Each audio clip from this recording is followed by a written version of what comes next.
Norway. Norway. Norway.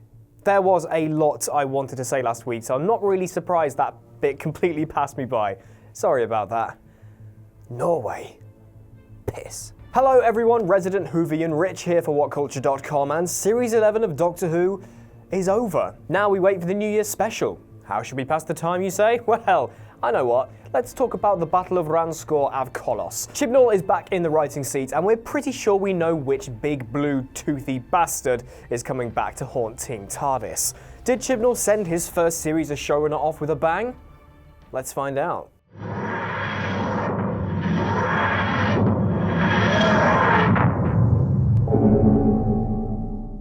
So before we begin, I'm doing the series finale today and then doing a few special ups and downs for the series as a whole later on, so stick around. A desolate landscape. Where are we? I'm gonna hazard a guess and say Ranskoor av Kolos. Makes sense. Here are two folk with fossil spirals on their faces, able to move rocks and stuff. Sure, we've seen Stranger. Then something appears behind them. Boom! Cut to the TARDIS 3,407 years later. 9 distress signals, all calling out, but no one has been to help.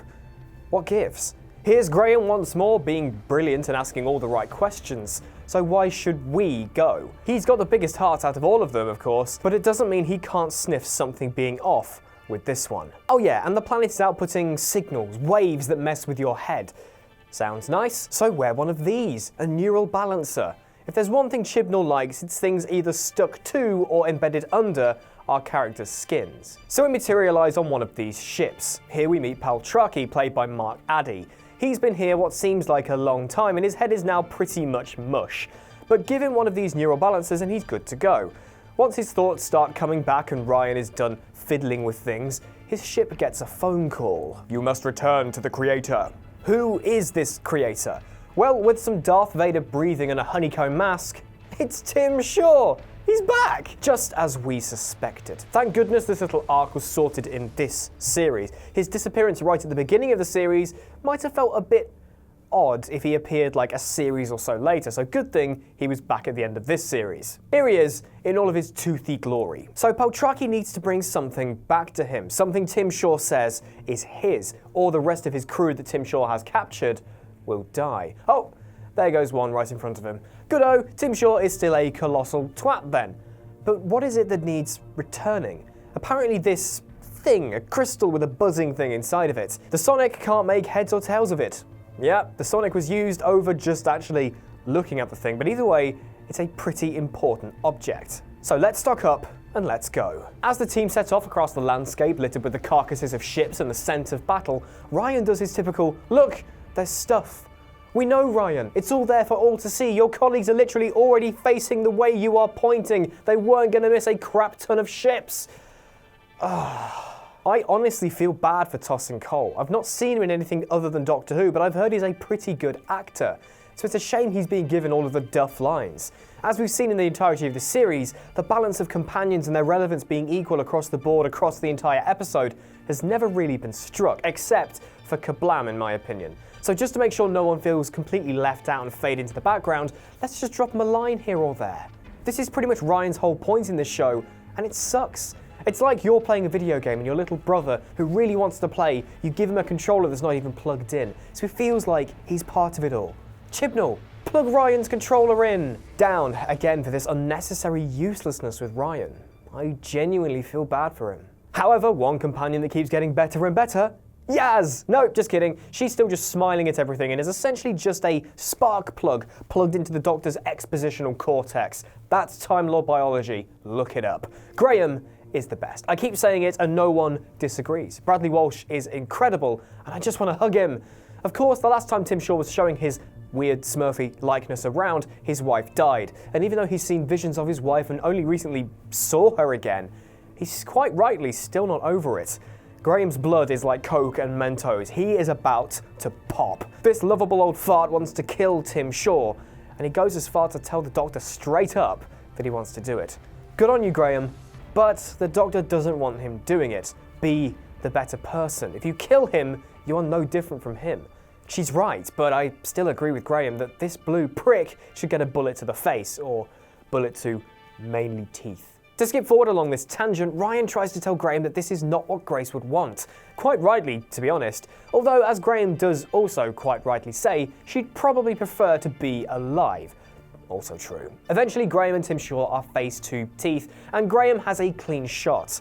He eventually decides not to kill him, but after Ryan barges in distracting Timothy, Graham blows his foot off. Awesome. Lovely Graham is truly great, but seeing mourning, determined, adrenaline-fueled Graham is greater. I'm sure in the future series I'll get more opportunities to gush about Graham, but you, sir, get on up. I'm so happy you didn't die in this episode. So in the grand scheme of the Battle of Ranskoor of Kolos, what is going on? Well, the Doctor now has this crystal thing on her back, and the team are heading to the big floaty building in the sky to face off with Tim Shaw and rescue the remaining members of Paltraki's crew. So the Doctor sends Ryan and Graham off to fetch the remaining crew. Good idea, really, as Graham is hell-bent on killing this guy, get him out of the way. Meanwhile, the Doctor bumps into Andinio of the Ux, an ancient species with immense power where only 2 of them exist at a time. They believe in the Creator, and since Tim Shaw appeared out of thin air, they believe he to be the Creator, and they bow to each and every demand. So what are they doing? Well, to channel a little New Who Series 4, they are stealing planets. We knew from episode 1 that the Stens are like keeping their trophies in stasis, so Stenser tech plus Ux power equals little buzzing blobs inside crystals. That's why the Sonic registered only extremely dense material. It was an entire planet in that thing. Now, it does kind of echo the Stolen Earth and Journey's End from 2008, albeit without a reality bomb Davros and Mickey Smith. But boy, the stakes have indeed been raised since last time. He's on life support and he's pretty battered, but he is full to the brim with the means of revenge, and his sights are set on the Doctor. Tim Shaw is stealing planets. So what's next? How will he strike a proverbial spear into the Doctor's hearts? Well, he can't really steal Gallifrey, can he? So instead, it's Earth, the first place he met the Doctor. Strap in the Ux, fire the laser beam, let's get stealing. Tim Shaw's return was pretty great, honestly, and we kind of knew he'd be back since he wasn't bluntly killed off in episode 1, and the trailer bearing "I know that voice" pointed really only towards him. The stakes are higher, the team are terrified, and Tim Shaw is at the top of his game. I've got to give him an up. However, things weren't all peachy. I'd have really liked it if when we saw the Earth being engulfed by the red laser of Steel-Dum Doom, we'd have some shots of people down below reacting to their sky turning crimson red and the ground, I assume, shaking and stuff. Shots of Yaz's family cowering in fear, callbacks to other Earthbound characters we've met in the past, freaking out about what's happening.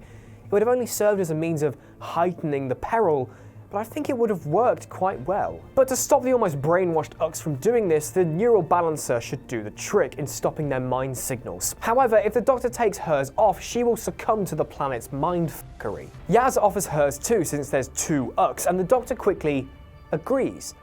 So, in the past when a companion has offered to put themselves in danger for the greater good, the Doctor always protests. Always. But not this time. A tiny human mind versus a whole planet? Yaz's brain would surely be soup. Maybe, but the Doctor just goes along with it, and it just looks to be a mild headache in the end.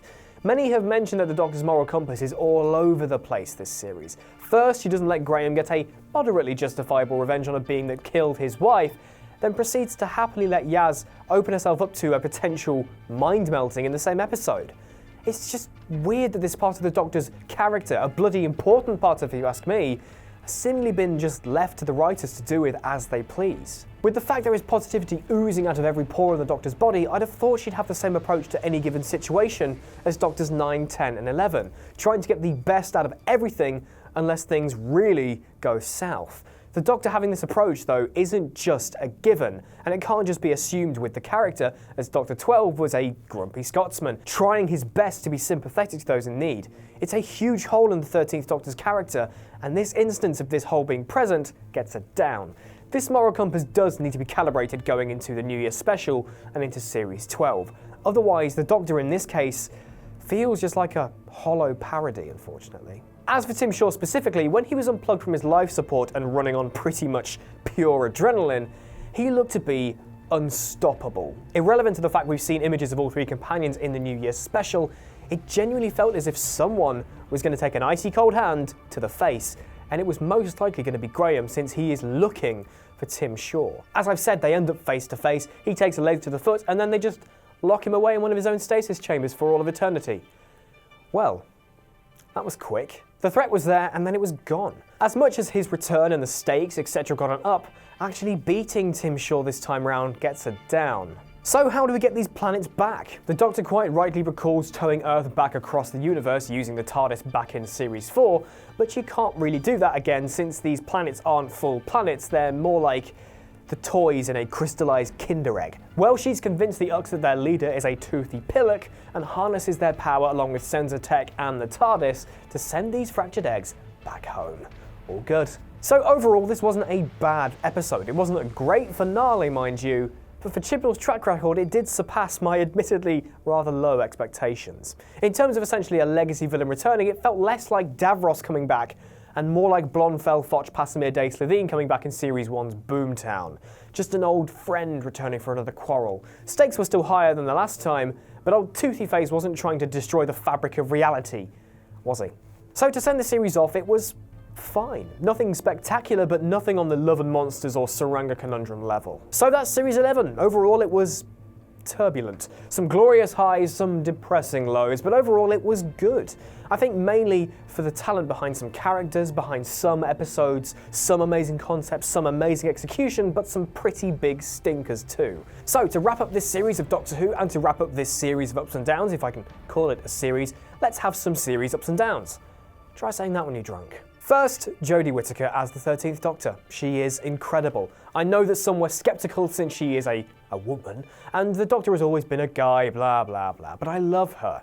Similar to Capaldi's run, the writing has kind of let her down in some parts, and for the love of God, put down the sonic screwdriver. I've mentioned the moral compass hole, and there are a few kinks that do need ironing out, but I'm really looking forward to seeing more of her, so up. Second, Graham, the greatest companion since Wilfred Mott.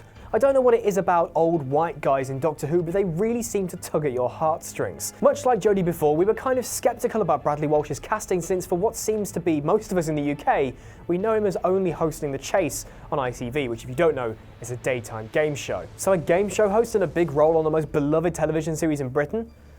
But we did all have egg on our faces in the end. Warm, moving, wholesome. Don't you just wish Graham was your granddad? Up. All good so far, but as I've said, it's not been perfect. Ryan and Yaz as companions were still pretty thin by the end of the series, but my main qualm is with Ryan specifically. I've whinged about him enough, and if you've been watching Ups and Downs for Doctor Who since the beginning, you'll know exactly why. I've even touched upon it today, and it's a shame that this guy has pulled the short straw in pretty much every single episode this series. I want to see Ryan's character get the spotlight arc in the next series like Graham has, and not just have him point out the obvious and just skulk about in the background. I'm sorry, Ryan, but you're getting it down. Best episode of the series in my opinion, Demons of the Punjab, up. Rosa in a close second. Worst episode? Duh. I say it enough. Saranga Conundrum, down. The thing I love the most about Series 11? The production value. Everything has been turned up to 13. The sets look incredible. The lighting used throughout is spectacular. The difference in colour between episodes that set the mood, the cinema lenses, and even down to the aspect ratio. This is the best Doctor Who has ever looked, and I can't get enough of it. Up. It's also the best it's sounded. Sagan Akinola has done an incredible job reimagining how Doctor Who should sound. As I've said back in episode 1, Murray Gold did a great job for 13 years, but it was about the right time to pass the baton. I love the theme tune, I love the Doctor's theme, I love how it didn't feel like the same 3 pieces of music being used over and over and over again throughout each and every episode for pretty much the entirety of Series 5 through 10. Sagan, you've done an amazing job. And up for you. Also, that up counts stupidly for the one I didn't give to Demons of the Punjab's music. Top stuff. So in short, Series 11 has been good. The good outweighs the bad in my opinion, but what did you think? The comment section below is there for exactly that reason. So on to the future. For the first time in 13 years, we're without Doctor Who on Christmas Day. It sucks. Really, I'm not sure whether I'd force the family to sit down and watch an old Christmas episode just to keep this tradition going. Might have to be 2005's The Christmas Invasion. Gotta love Tennant's first ep. This year, or next year, we're getting a New Year's special instead titled Resolution. But come on, the most dangerous creature in the universe lying teased in the trailer? It's a Dalek. Duh. Apparently, the Mirror reported the supposed Daleks in this special will be redesigned. Now, I'm not really sure what to make of that. The 2005 Daleks are still pretty great, but if it ain't broke, don't fix it right. Then again, a new colour scheme might be nice. Maybe a callback to an old colour scheme, get some grey and black in there under Dalek Supreme, or ivory and gold, my personal favourite, under Davros. Basically, I want a sequel to the best Doctor Who story ever, 1988, Remembrance of the Daleks. Is that too much to ask? Redesign though, last redesign we had were the Paradigm Daleks, which were basically thick iPod Nano Power Ranger Daleks, and they weren't great. If they're redesigning, they'd better get it right. No idea what to do with Christmas, eh, Chibnall? I swear to God, if the New Year focal point of this episode could have easily been swapped out for Christmas, I'm going to give Chris Chibnall downs in every single episode of Ups and Downs from now until the end of time. And that is a long time. Speaking of a long time, 2020 is when we're going to get Series 12. Suddenly, I don't feel so bad for Tim Shaw. He's stuck in stasis. That time's going to fly past for him. I'm going to go get in the one next to him. So what did you think of the Battle of Ranskoor of Kolos? What did you think of Series 11 overall? And what do you think this most dangerous creature in the universe will be? As always, let me know in the comment section down below. I've been Rich. Thank you so much for watching me ramble about Doctor Who for the past 10 weeks. I do hope you've enjoyed it. Don't forget to subscribe to What Culture here on YouTube so you do not miss out on my ups and downs for the New Year special in the new year. And whatculture.com has all sorts of things to read and do. You know the drill. You can follow me on Twitter at PickupChangeToe, and I'll see you in 2019. Happy holidays, everyone. Have a brilliant new year. See you soon.